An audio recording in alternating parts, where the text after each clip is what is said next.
আসসালামু আলাইকুম। সম্মানিত দর্শক মণ্ডলী, বিশেষত আমরা যারা সিএনজি ব্যবহার করি আমাদের বিভিন্ন প্রয়োজনে, সেটা এখন আমাদের গাড়িতে সিএনজি ব্যবহার করতে হয়, আমাদের ইন্ডাস্ট্রিতে ব্যবহার করতে হয়। আর গাড়ির ভিতরে তো সব ধরনের গাড়ি আছে, সেটা আমরা যে গাড়ির কথাই বলি, সেডান থেকে শুরু করে একেবারে হেভি ট্রাকস সবকিছুতেই আমরা ব্যাক 2002, 1, 2, 3 থেকে সিএনজি ব্যবহার করছি। তো আমি আমার সিএনজি জগতের সাথে সম্পৃক্ততার কারণে অনেকদিন ধরে আমি ভাবছি যে যে সিএনজি সিলিন্ডার নিয়ে একটা কিছু একটা বলবো, কন্টেন্ট একটা তৈরি করব। আমি কন্টেন্ট মেকার না, বা আমার কাছে এইসব জিনিসপত্রও নাই। তারপর আমি ভাবলাম যে anyway I will make it. যাই হোক, আহ, আমি আজকে শুধু আপনাদেরকে সিএনজি সিলিন্ডার সম্পর্কে কিছু বেসিক ধারণা আমাদের অনেকেরই আছে, ব্যবহার করতে করতে হয়ে গেছে। কিন্তু আমি যেহেতু বহুদিন ধরে আমরা এই কাজটা করতেছি, এই জন্য আমি একটু আমার জানাগুলো আপনাদের সাথে শেয়ার করতে চাই। আমাকে সাহায্য করতেছে আমাদের কাজল। এই যে সিএনজি সিলিন্ডারটা আমরা যদি দেখেন, একটু সিএনজি সিলিন্ডারটা কাজল একটু দেখাও। আশিক উপর নিচ পুরাটা একটু দেখাও। উম, এই সিএনজি সিলিন্ডারটা দেখেন, এই যে এই সিলিন্ডারের এই পাশটা দেখেন। এই সিলিন্ডারটা 2011 সালে ম্যানুফ্যাকচার্ড, মানে এটার বয়স অলমোস্ট 15 বছর। এটা গতকালকে আমাদের একজন সম্মানিত কাস্টমার রিপ্লেস করছেন। তো এই সিলিন্ডারটা দিয়ে আমি আপনাদেরকে একটু উদাহরণ দেওয়ার চেষ্টা করছি। সেটা হচ্ছে, আপনি দেখেন সিলিন্ডারটার এক্সটার্নাল অবস্থাটা কি কি আছে, রাস্ট আসছে, এটা সেটা অনেক কিছু হয়েছে। তো রাস্ট আসা মানে যে সিলিন্ডারটা ধ্বংস হয়ে গেছে এরকম কিছু না, কিন্তু যে সিএনজি সিলিন্ডারের কিছু প্রেসক্রাইবড মেনটেনেন্স বা রিটেস্টিং করাটা খুব জরুরি এবং উচিত ফর সেফ ইউজ। যেহেতু আমাদের এখানে 2002 সাল থেকে বা 99-এর পর থেকে সিএনজি ব্যবহার হতে হতে এটা পিকে গেছিল 7-8-এর দিকে। ম্যাক্সিমাম সিলিন্ডারগুলো এখন আমরা যেগুলো পাচ্ছি, সেই সিলিন্ডারগুলোর বয়স 15-16 বছর হয়ে গেছে। তো আমি প্রথমে আপনাদেরকে একটু দেখানোর চেষ্টা করি যে সিএনজি সিলিন্ডারের কি কি ইনফরমেশন একটা সিলিন্ডারে আপনি নিজেই দেখতে পারবেন। সেটা আমাকে সাহায্য করতেছে আশিক, আমাদের আজকের ক্যামেরাম্যান। এখানে দেখেন লেখা আছে ইউজ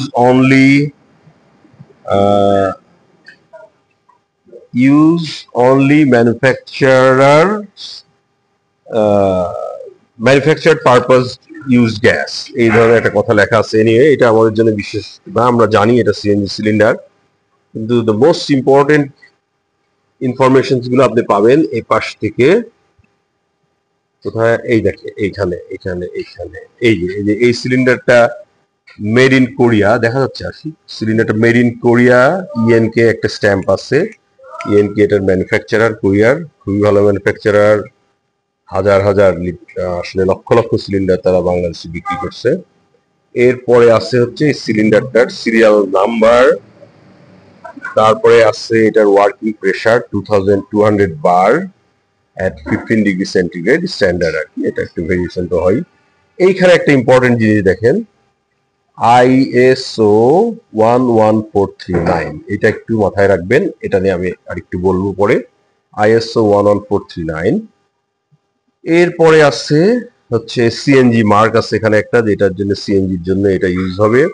এটা ISO 11439:2000। তারপরে এই দিকে দেখেন আরেকটা খুব ইম্পর্টেন্ট জিনিস থাকে প্রতিটা সিলিন্ডারে, সেটা হচ্ছে সিলিন্ডারের একটা হাতটা ছায়া পড়তেছে, হ্যাঁ, এই যে সিলিন্ডারের এটা ম্যানুফ্যাকচারিং মান্থ অ্যান্ড ইয়ার, এই জিনিসটা সব সিলিন্ডারে থাকবে। আরেকটা জিনিস ISO 11439-এ থাকবে, সেটা হচ্ছে এই সিলিন্ডারের ইউজেবল লাইফ। এটা 2011-এ ম্যানুফ্যাকচার্ড, এটার ইউজেবল লাইফ হচ্ছে 2026 পর্যন্ত। আচ্ছা, তাহলে এখন এখানে একটা জিনিস হচ্ছে যে যেসব সিলিন্ডার ISO 11439-এ ম্যানুফ্যাকচার্ড, সেই সিলিন্ডারগুলোর ক্ষেত্রে আমাদের অবশ্যই মাথায় রাখতে হবে যে এটা আসলে প্রেসক্রাইবড ম্যানুফ্যাকচারার প্রেসক্রিপশন এবং ISO 11439:2000-এর যে স্ট্যান্ডার্ড ম্যানুফ্যাকচারিং অ্যান্ড টেস্টিং, সেই মোতাবেক এই সিলিন্ডারটা 15 বছর পরে আর ইউজেবল থাকবে না। আর আরেকটা সিলিন্ডার আমাদের দেশে আসছে, সেটা হচ্ছে প্রচুর আসছে, এটার স্ট্যান্ডার্ড হচ্ছে NZS, New Zealand standard 5454। New Zealand standard cylinder ম্যানুফ্যাকচারের প্রথম 5 বছর পরে একটা ম্যান্ডেটরি টেস্ট করতে হবে। এই টেস্টে যেই জিনিসগুলো দেখা দরকার সেগুলো দেখা হয়। আমাদের দেশে যেগুলো টেস্টিং সেন্টার আছে, সিলিন্ডার কোনো ওয়েট লুজ করছে কিনা, প্রেসার ফল করে কিনা, ইত্যাদি ইত্যাদি। যদি এই সিলিন্ডারটা টেস্টে পাস করে, তাহলে এর পরবর্তীতে পিরিয়ডিক্যালি এটার যে রেজাল্ট আসছে সেই রেজাল্টের উপর ভিত্তি করে এরপরে আবার 5 বছর পরে আবার একটা টেস্ট লাগবে। এরপরে থেকে টেস্টের ফ্রিকোয়েন্সিটা বেশি হয়ে যায়, হয়তো 3 বছর পরে পরে টেস্ট করতে হবে। এরপরে গিয়ে হয়তো 1 বছর পরেও লাগতে পারে। তো 11439 যেমন একদম 15 বছর পরে আপনাকে ডিসপোজ করতে হবে, ইটস মাস্ট। কিন্তু NZS 4545 এর ক্ষেত্রে আপনি যতদিন পর্যন্ত সিলিন্ডারটা রিটেস্ট করতেছেন এবং রিটেস্টে পাস করতেছে সিলিন্ডারটা, ততদিন আপনি ব্যবহার করতে পারবেন। তো এই জিনিসগুলা আমাদের সবার খেয়াল রাখা উচিত আমাদের নিজেদের স্বার্থে। মানে গভর্নমেন্ট এজেন্সিজ প্রেশার দিল কি দিল না সেটা পরের বিষয়, আমাদের নিজেদের থেকে এটা দেখা দরকার। Because CNG is very safe, widely used. আমরা তো বহু বছর ধরে এটা নিয়ে কাজ করি। তো কিন্তু এটা যদি অ্যাক্সিডেন্ট হয়, এটা খুব ভয়াবহ রকম হয়, ক্যাটাস্ট্রফিক বাজে ধরনের অ্যাক্সিডেন্ট হয়। সুতরাং এটার ব্যাপারে আমাদের সেফ থাকার জন্য সবসময় চেষ্টা করা উচিত।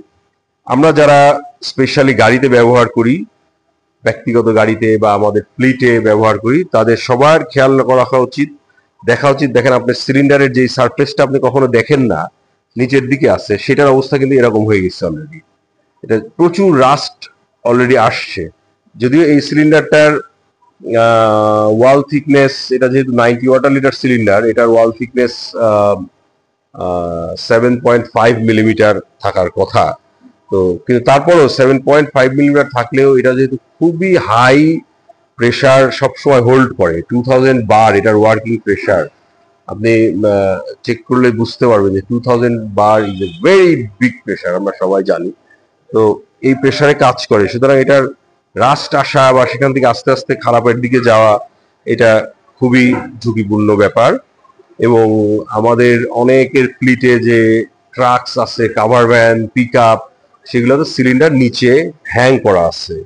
এগুলো সব সময় এক্সপোজড হচ্ছে পানি, কাদা, ময়লা, এবং এটা কখনোই আমরা পরীক্ষা নিরীক্ষা করছি না বা করি না। তো এই ঝুঁকিগুলো আমাদের সবসময় দিনে দিনে আমাদের এই ঝুঁকিগুলা বেড়ে যাচ্ছে। আমাদের জন্য ঝুঁকি, সবার জন্য এটা ঝুঁকি, ইন্ডাস্ট্রির জন্য ঝুঁকি। অনুরোধ করব আপনারা আপনাদের সিলিন্ডার গুলা টেস্ট করাবেন, চেক করাবেন এবং প্রপার মেনটেন্স করাবেন। আর সিলিন্ডারের সাথে সাথে আরেকটা ইম্পর্টেন্ট জিনিস আশিক আমাদেরকে একটু দেখাক, সেটা হচ্ছে এই সিলিন্ডার ভালভ। এটা ইকুয়ালি ইম্পর্টেন্ট। এই ভালভের অনেকগুলো অপারেশন আছে, সেটা তো আপনারা জানেন। যেমন এখান থেকে যে ফিলিং হয়, আবার এখান থেকেই গ্যাসটা ইঞ্জিনে আসে বা রিডিউসারে কানেক্ট হয়। তো এই ভালভে, প্রত্যেকটা ভালভে, স্ট্যান্ডার্ড ভালভে, যে ভালভগুলো আসলে সিএনজির জন্য প্রেসক্রাইব বা ভালো ম্যানুফ্যাকচারের ভালভ, এই ভালভটা দেখি একটু আগাও ছবি। এটা আমরা না, এটা এমন কোনো ভালো ম্যানুফ্যাকচারের ভালভ না।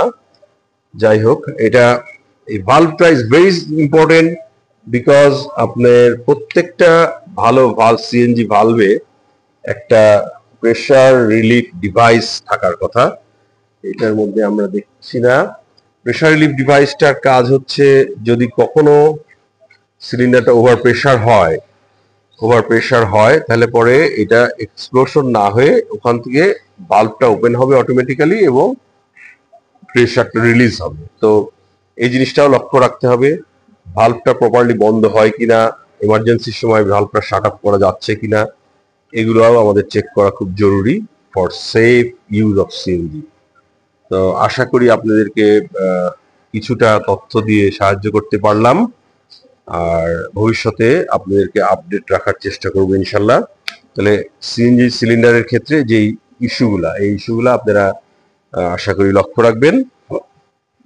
প্রয়োজন বোধে রিটেস্ট করাবেন।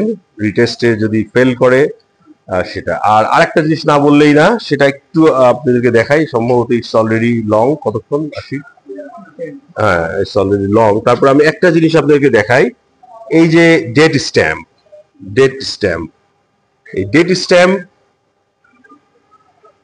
আমাদের এখন যখন অনেকেই এখন নতুন সিলিন্ডার, পুরানা সিলিন্ডার গুলো রিপ্লেস করতেছে, রিপ্লেস করে কেউ সিএনজি সিলিন্ডারই লাগাচ্ছে, কেউ আর এলপিজি তে সুইচ করতেছে, যে যেটাই করুক, এই সিলিন্ডার গুলা আবার মার্কেটে চলে যাচ্ছে, ওপেন মার্কেটে চলে যাচ্ছে বিভিন্ন লোকের কাছে। আশিক আবার একটু দেখাও এই ডেট স্ট্যাম্প এবং এই ডেট স্ট্যাম্প, এটা খুবই দুঃখজনক কিন্তু বাস্তব। এই ডেট স্ট্যাম্প গুলা আবার নতুন করে এখানে স্ট্যাম্প করা হচ্ছে এবং ওইটাকে 5 বছর 7 বছর আরো টাইম, মানে ইউজেবল লাইফ আছে, এটা এইভাবে স্ট্যাম্প করে সিলিন্ডার গুলো বিক্রি করা হচ্ছে। এটাও অনেক ব্যবহারকারী, তারা যেহেতু না জানারই কথা, সবাই এক্সপার্ট না, তো সেই সিলিন্ডার গুলো আবার এভাবে মার্কেটে আসছে।